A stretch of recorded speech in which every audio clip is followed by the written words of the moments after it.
Well, happy Thursday, everyone. Welcome to the dining room here at the House of Hoffman for our Vineyard Church at Home episode for May 21st. Today, we're going to be looking at Proverbs chapter 25, specifically verses 11, 13, 15, 25, and verse 28. I'll be reading from the New Living Translation. As we're talking about this chapter today, I would like you to be thinking about relationships. Today actually is our wedding anniversary. Michelle and I have been married for 43 years. Wow, how time flies by. So let's take a look at our passage. Verse 11, timely advice is lovely, like golden apples in a silver basket. Trustworthy messengers refresh like snow in summer. They revive the spirit of their employer. Patience can persuade a prince, and soft speech can break bones. Good news from far away is like cold water to the thirsty. A person without self-control is like a city with broken down walls. So let's dig a little bit deeper. In chapter 25, more Proverbs of Solomon are gathered by advisors, counselors, scholars, or scribal officials of King Hezekiah of Judah. The text suggests that Hezekiah had court-sponsored sages who gathered and compiled wisdom sayings. They copied out the sayings or transcribed them from one book to another 2 centuries after the reign of King Solomon. Then, just like now, national crisis is a time for reflection. We've had a lot of time to do that in our stay-at-home time. The first section of this collection, Proverbs chapter 25 through 27, is on relating wisely to rulers, neighbors, family, and social threats or troublemakers. So, verse 11, timely advice is lovely like golden apples in a silver basket. Or, as I learned it, apples of gold in silver settings. So, a well-turned phrase or wisdom statement, if you will, is said to be of great value. The writer here uses a metaphor of a finely worked piece of jewelry whose craftsman has been able to balance a golden piece of fruit amidst an intricately designed silver setting.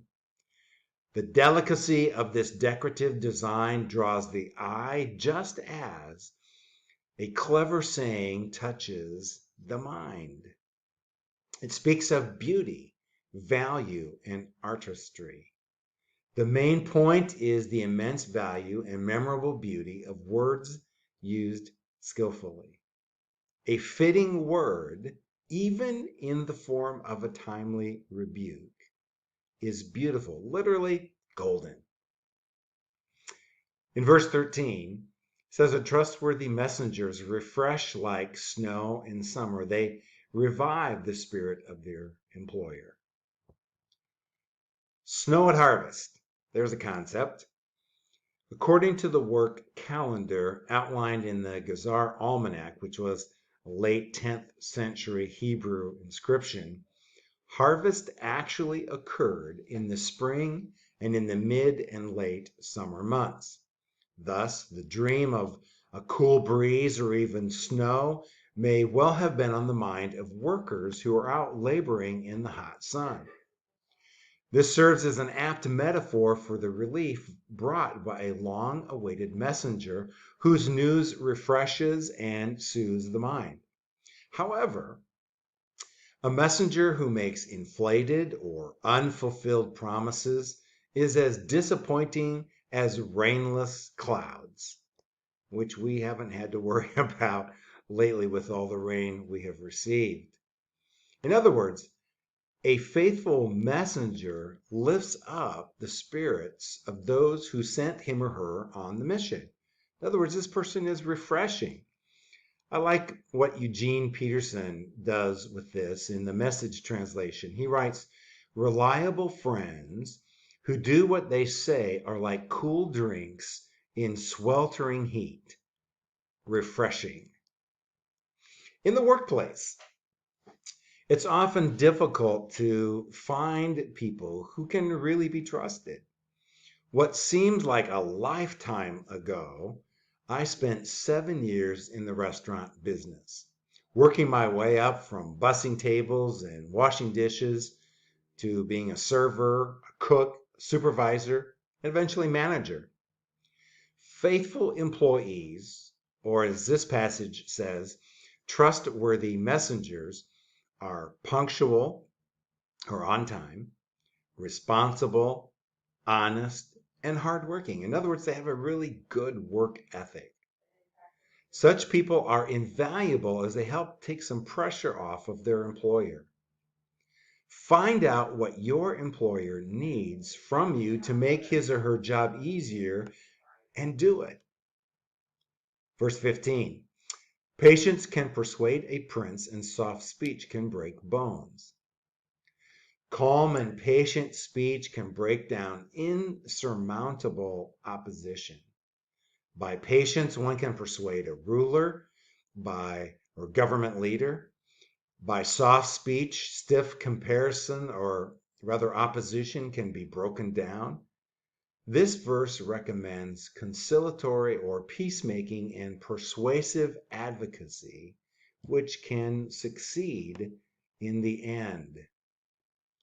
Again, in the Message translation, it says that patience, persistence, pierces through indifference. Gentle speech breaks down rigid defenses. So in relationships, especially those at home, like marriage and family or friendships, pouring gasoline on the fire of conflict never ends well.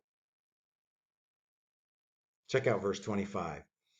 Good news from far away is like cold water to the thirsty. So good news refreshes the wearied soul. The point of the verse is transparent. It is true of love, and it is true of spiritual realms as well. The Passion Translation records it this way, like a drink of cool water to a weary, thirsty soul. So hearing good news revives the spirit. And in the Message translation, like a cool drink of water when you're worn out and weary, is a letter from a long lost friend. During this COVID-19 era of stay-at-home orders, my wife Michelle had an idea to send cards to people. You know, the old-fashioned written note via snail mail.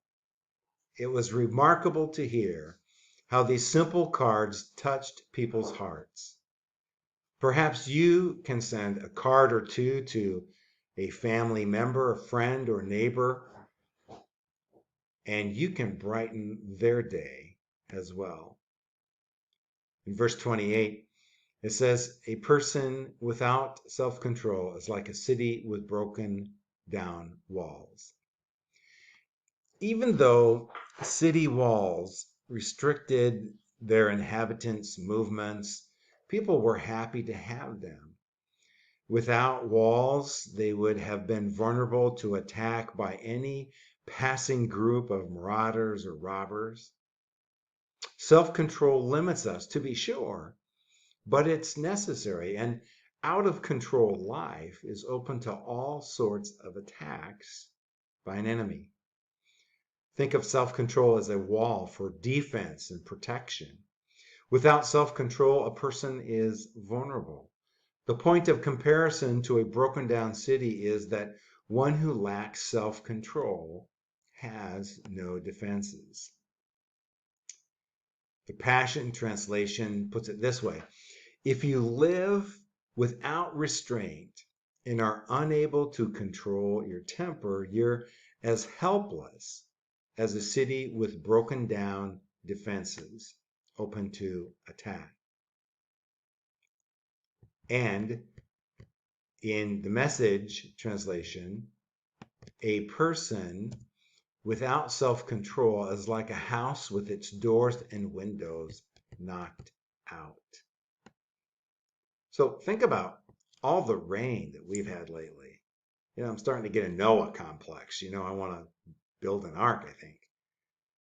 Think what a mess your house would be if you had no doors and no windows, defenseless against all the rain. Man, I tell you what, your house, my house, would be flooding.